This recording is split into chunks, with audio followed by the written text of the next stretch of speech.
Locked On Podcast Network and Odyssey present Locked On Sports Today. Kevin Durant hands the Brooklyn Nets an ultimatum. The SEC notched 3 teams in the top 10 of the Preseason Coaches Poll, and the Saints are proving the importance of a veteran backup quarterback. He's got great hair, too. I'm Peter Bukowski, starting your day with the can't-miss stories and biggest debates in sports. You're Locked On Sports Today. Searching all major sports. Found. Let's start with the biggest story. It's me or it's them. We've reached the ultimatum stage in the Kevin Durant negotiation with the Brooklyn Nets, and that's what it has apparently become, a negotiation. Kevin Durant wants out, or he wants changes made to the brain trust, Steve Nash and Sean Marks. This according to a report from Shams Charania on Monday. Joining me now to suss all of this out, Adam Armbrecht from Locked On Nets. And Adam, this is a clear power play from Kevin Durant, a player who has a lot of power. What do you see as the most likely resolution to this ultimatum? Yeah, we found it pretty fascinating on the podcast, Doug Norrie and myself, because it's being referred to as a power move, and I understand why it gets framed that way. However, at the time when Kevin Durant submitted his trade request, it was all but assumed that this was the reason why. I don't like what Sean Marks is doing as the GM, and I may not be a fan of Steve Nash as the head coach. So from that standpoint, I don't really, this doesn't really change anything for me. And so to answer your question directly, Josiah is choosing Sean Marks, and at least in the short term, choosing Steve Nash. That's kind of a secondary component to this. I think the bigger issue would be Sean Marks here.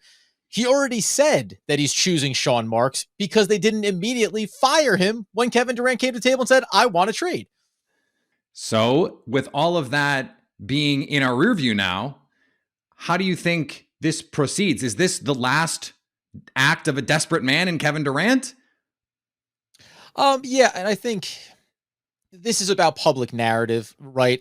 The way the perspective of the fan base is going to feel. And by the way, when this comes out from Shams Charania, if you were on the side of the organization has done wrong by Kevin Durant, boy, are you further entrenched on now the idea that it's publicly Sean Marks, Steve Nash. That's what's stopping Kevin Durant from being a Brooklyn Net going forward. And on the other side, if you thought that the organization gave up too much quote unquote power, right, or didn't have enough stability in bringing in the superstars, this further emboldens you to say that's why you can't give into it. I think that it increases the likelihood that Kevin Durant is not going near training camp, and that can all but be assumed. He's not going to step onto the court for the Brooklyn Nets. That is the new layer to this. We had speculated around, would he show up? Would he play to start the season and see how things could look going forward? That is now officially off the table, barring Josiah, turning around and saying, okay, I'm going to strip down everything. We're going to bring in a new GM, bring in a new head coach, and go forward with you, Kevin Durant. And I honestly don't think that that's actually even what Kevin Durant ultimately wants. I think he wants to be out of the Brooklyn Nets organization and wants to go elsewhere. So now it's just about how long will the organization wait out the trade market. Instances we've seen around, Anthony Davis. We've seen some of these things play out. Ben Simmons, who is now a Brooklyn Net, right? 8 months of not playing and not being on the basketball court before ultimately a trade was able to materialize. So now it's just the long game and how patient the Brooklyn Nets are going to be around the packages that come back from potential suitors. So if this is a situation where Kevin Durant is saying, I need this changed or I'm not playing, we saw Ben Simmons in Philadelphia say, I'll sit. That's fine. I'm out. I'll sit. Kevin Durant, certainly from the outside, does not seem like the kind of player who would just sit a season for something like this. So what does Kevin Durant do if Josiah says, okay, I choose Sean Marks and Steve Nash. You're under contract. You either play or you're not going to get paid. Yeah, and the fascinating thing about this in some ways is coming to Josiah and saying, hey, I am still as committed as I was to my trade request. And Josiah would turn around and say, right, and we're committed to getting the best value for you. And if you're coming into this conversation, and listen, there's plenty of blame to go around in the circumstance, but it's almost saying like, you should value me less and then take less for me so that I can move off this roster, right? So there's a really weird dynamic there. I think that the Brooklyn Nets, again, if organizationally they were committed to this being the ultimate outcome when things started to deteriorate around the superstars, what does it matter? Sit out the entire season. It doesn't impact. We're waiting for the trade package that we feel comfortable around. For Kevin Durant, and this is why this is really the worst of all worlds, and I don't want to play for you, so I'm going to sit out. We all agree. We don't want to be together anymore. It's just a matter of, I think now it's about the NBA landscape and what team starts to become desperate or what team gets emboldened around their championship odds as the season starts to unfold early on. Now you can say, well, if we go get ourselves a Kevin Durant, that's what pushes us across the finish line. So I think both parties are probably willing to dig themselves in here. And that narrative around things that, and Kevin Durant or any superstar, that they wouldn't do X or they've never done Y before. Right. It's never happened until it happens. Now it looks like Kevin Durant is willing to do several things, and he's justified to do so if he feels like the Nets organization is not the best place for him. Request a trade. Had never done that before. Sit out for training camp. Has never done that before. Not play to start a season. Has never done that before, but these are uncharted waters for him in his professional career. In response to Katie's ultimatum of them or me, owner Joe Tsai had this to say in a tweet: "Our front office and coaching staff have my support. We will make decisions in the best interest of the Brooklyn Nets," which would mean KD isn't in the best interest of the Brooklyn Nets. Stay up to date on the Brooklyn Nets by subscribing to Locked On Sports today and the Locked On Nets podcast on the Odyssey app, YouTube, or wherever you get podcasts. Thanks for making Locked On Sports today your first listen. Coming up, the SEC has 3 teams poised for the playoff before the season even begins. Here's what to look for on BetOnline, your number one spot for all your gambling needs this season. Let's take a quick look at a few Major League Baseball lines for tonight. The Miami Marlins are on the road to face the Philadelphia Phillies. BetOnline likes the Phils to win easily, minus 220 on the money line. The Blue Jays travel to face the Orioles. BetOnline likes the Jays, minus 168. And the New York Mets are hosting the Cincinnati Reds as big favorites. BetOnline has the Mets almost 3-1, minus 281 on the money line. BetOnline, where the game starts. Aaron Rodgers didn't do drugs, according to the NFL. His use of the hallucinogenic drink ayahuasca during an off-season retreat isn't considered a violation of the NFL's drug policy. Rodgers discussed his trip to Peru in 2020 on another podcast, and that it was an ayahuasca retreat. Rodgers said on the podcast that the retreat gave him a deep and meaningful appreciation for life and added, "I came back and I knew I was never going to be the same." He would go on to win the MVP in back-to-back seasons after that. Maybe some other quarterbacks should try it. The New York Jets received some bad news concerning a key protector for Zach Wilson. Maybe he'll go on the ayahuasca retreat next. An MRI of Mekhi Becton's right knee revealed a more serious injury than initially believed. The Jets fear he may be out for a significant period of time, as it is another injury to the knee he had to have season-ending surgery on last September. A source close to the team reported that this is a different injury than what necessitated that surgery, though. Becton left practice after being jolted by a defensive lineman during an 11-on-11 drill that sent him back and falling awkwardly while his foot appeared to stick underneath him. Despite not picking up his fifth-year option, the Las Vegas Raiders have, quote, no desire to trade Josh Jacobs. This, according to head coach Josh McDaniels. Reports from camp are that Jacobs has no ill will toward the Raiders for passing on his option and even looks motivated and faster after missing the offseason workouts due to an undisclosed injury. "I'm a firm believer in the work that you put in is going to pay out for itself, and I had to be here either way," Jacobs said. "And this is where I want to be. I didn't have a problem with it. It just gave me a reason to come in every day, gel with the guys, and work." That kind of response seems rare nowadays, but it is, after all, a business, and these guys more than ever get that. Having been on the injured list since late June with a knee ailment, Jason Hayward may have played his last game as a Chicago Cub. He's slated to miss the rest of the season, and Cubs president of baseball operations Jed Hoyer said on Monday that Hayward would not return to the Cubs in 2023. Next season was to be the final one under his 8-year contract he signed with Chicago back in 2016. He will always be remembered for the World Series speech he gave to the 2016 team, but Hayward's career as a Cub did not see much success on the box score. Meanwhile, on the field, the Cubs received 2 inspiring performances from some young players that led them to a win over the Nationals. Cubs defeat the Nats 6-3 tonight on the back of Nelson Velasquez and Christopher Morel, which is a beautiful thing to hear if you're a Cub fan. 2 young guys that hopefully will be a part of the 2023 campaign. It's a homer for each guy, a 3-hit night for Nelson Velasquez, a 2-hit night for Christopher Morel. Keegan Thompson did not pitch well in this game, despite what the numbers say. He was pretty fortunate, but that's a good sign, right? A young pitcher being able to find a way to figure out a way to be effective when he doesn't have really great command or his best stuff. He went 6, got the win, I believe his 9th of the year. This is not a good Nationals ball club. It's not a good Cubs ball club either, but the Cubs really should be able to handle these games, at least 2 out of every 3. So we'll see if they can't get a little win streak together. I believe it's going to be Marcus Stroman followed by Justin Steele, the 2 Cubs' best pitchers. Hopefully we could get the brooms out. We'll see. Cubs win 6-3. That said, not hard to get a win over the Nationals these days, though. The Cubs are probably celebrating every victory at this point. Stop me if you've heard this before. Alabama is the number 1 ranked team in the country. This according to the Preseason Coaches Poll. And they're not the only team from the SEC in the top 10.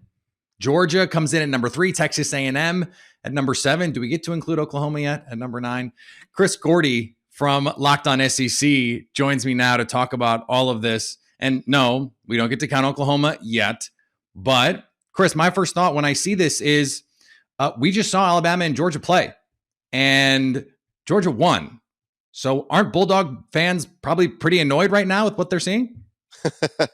I think so. But look, the only person that gets the benefit of the doubt year in and year out is Nick Saban and Alabama. Why? Because they have consistently retooled, and they're back in this thing every single year. So it sucks if you're a Georgia fan. Granted, they did lose a ton on defense. They bring back a lot on offense. Stetson Bennett is back, but Stetson Bennett did not win the Heisman Trophy. Bryce Young did, and he's back at Alabama. And as many issues as Alabama had last year, they still found their way into the championship game once again. So benefit of the doubt, always going to go to Nick Saban and Alabama. But Georgia's right there, and a lot of people are picking both of them to be back in the playoff next year. We know what is going on at the top. Alabama and Georgia have become, and in the case of Georgia mostly, become perennial powerhouses. But you go further down the line, Texas A&M in the top 10. You've got Ole Miss in the mix. You've got Arkansas in the mix here. I'm interested to see what they can do. What do you think their chances are of making real noise in the SEC? Yeah, Texas A&M is an interesting one because we know they won the college recruiting championship with the number 1 class. They've done that a couple times. How quickly can that 5-star talent translate onto the field? They still have a quarterback battle going on in College Station. They got to figure that out. That's the most important position. But if everything clicks for A&M and Jimbo Fisher, they could certainly be in the mix. And Kentucky intrigues me as well. They come in number 1 in the ranking, 21 in the rankings. And I think that's a team that certainly, if the cards fall right and they could somehow beat Georgia this year, Kentucky can be that dark horse in the East that can disrupt the apple cart. So those are kind of some teams to watch. Of course, Arkansas, they gave Alabama a little bit of a game last year. Can they do it again? And KJ Jefferson take that next step in his development? Maybe Arkansas could be a team to make some noise in the West. But yeah, at the end of the day, it's Alabama and Georgia, and I think everybody else is playing for 3rd place in the SEC. What I think is interesting is in a lot of cases, we see quarterbacks can dictate a lot of this. And you mentioned Stetson Bennett didn't win the Heisman. There's some quarterback talent down the line a little bit that could make this interesting. There is, and there's some really good quarterbacks in this league. Like I mentioned, Kentucky with Will Levis, a team that's just outside the top 25 looking in is Tennessee with Hendon Hooker. A lot of people like what they saw to him and Josh Heupel's offense last year. He gets another year of maturity and coming back with the Vols, so people think they can make some noise. And then you get a couple other teams that are on the outside looking in as well. LSU, Auburn, Florida, Mississippi State. A lot of people wondering what they can do. Mississippi State's got Will Rogers, who, oh, by the way, was like top 5 in passing in the country last year. They're going to throw for a ton of yards and score a lot of points. So there's some other teams in the SEC that can make some noise when it's all said and done. But again, I think most people are looking at that top and saying, okay, Alabama and Georgia we think are back. Ohio State looks like they can run the table in the Big Ten. Clemson, are they going to run the table in the ACC this year? Clemson had a down year last year, and it was 2 losses. So a lot of people expecting them to bounce back. What about Notre Dame? They're the wild card out there that a lot of people think Marcus Freeman can, get the ship back on track with Brian Kelly leaving, and they can make a run. So there's a lot of teams up at the top this year that I think a lot of people are looking at and saying, that we can kind of figure out who's going to be in that playoff, this early in the game. Stay up to date on the SEC by subscribing to Locked On Sports Today and the Locked On SEC podcasts on the Odyssey app, YouTube, or wherever you get podcasts. Coming up, the Saints are proving the worth of having a veteran backup quarterback. Jameis Winston left practice early with a foot injury, the severity of which is not currently known. Ross Jackson is at camp covering the New Orleans Saints every day for Locked On Saints, and he believes that having a veteran backup is key in times like this. So the good news, though, is that even with Jameis Winston not able to be out there, you've still got guys like Michael Thomas and Jarvis Landry and Chris Olave, who, whatever quarterback is out there throwing them the ball, you're going to get good work for that quarterback and for that offense. And this is one of those situations where it's a good thing that you brought in Andy Dalton this season. And that's one of the reasons why sacrificing that potential third round compensatory selection by bringing him in completely pays off for you, because he's still an NFL starting caliber quarterback. And while you don't necessarily need him or want him to start for you week 1 over Jameis Winston at all, you still get to utilize his talents in practice as a seasoned NFL veteran starting playoff appearing quarterback for all of those receivers and for the offensive line. So it's not like you're going from Jameis Winston to someone that's never run an offense before. You're going from Jameis Winston to somebody that has had 6 different offenses installed in each of the last 6 years, right? Or over the last 6 years. So that's really where the good thing is about having Andy Dalton there. It's not that you want Andy Dalton to be, your starter going into week 1, but that you're still getting those other players ready for Jameis Winston week 1 with Andy Dalton in at practice. I hope that makes sense. The thing I like to tease Ross about is the Taysom Hill contract, because he doesn't like it either. And the Saints are spending considerable resources at quarterback, although Jameis is not on some Patrick Mahomes, Kyler Murray level deal. But Jameis Winston, Andy Dalton, and Taysom Hill are all making serious money.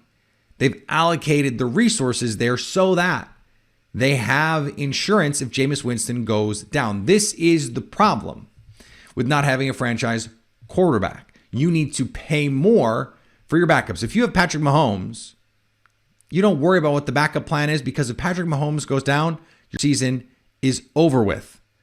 And the Saints can't rely on that, because Jameis Winston is not the kind of player at this point in his career where he is your franchise guy every week, and you know that. Andy Dalton is not coming in and putting pressure on Jameis Winston, pushing for a starting job. Taysom Hill is the break in case of emergency player. This makes sense. It doesn't make sense for every team. It makes sense for this team. It's the rivalry you never knew you needed. Dejounte Murray versus Pablo Banchero. After the clip of Murray dunking over Banchero went viral, Banchero took to Instagram to call Murray out for unfollowing him on Instagram and making the on-court rivalry personal. Murray didn't take too kindly to that and wrote his own scathing Instagram post that ended with, "You made it and changed, and I lost all respect." Do I want to watch Hawks Magic now? I want to watch Hawks Magic now. Wow, amazing.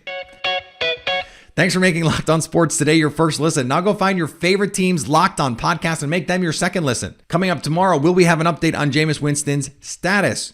So at least until tomorrow, stay Locked On Sports Today.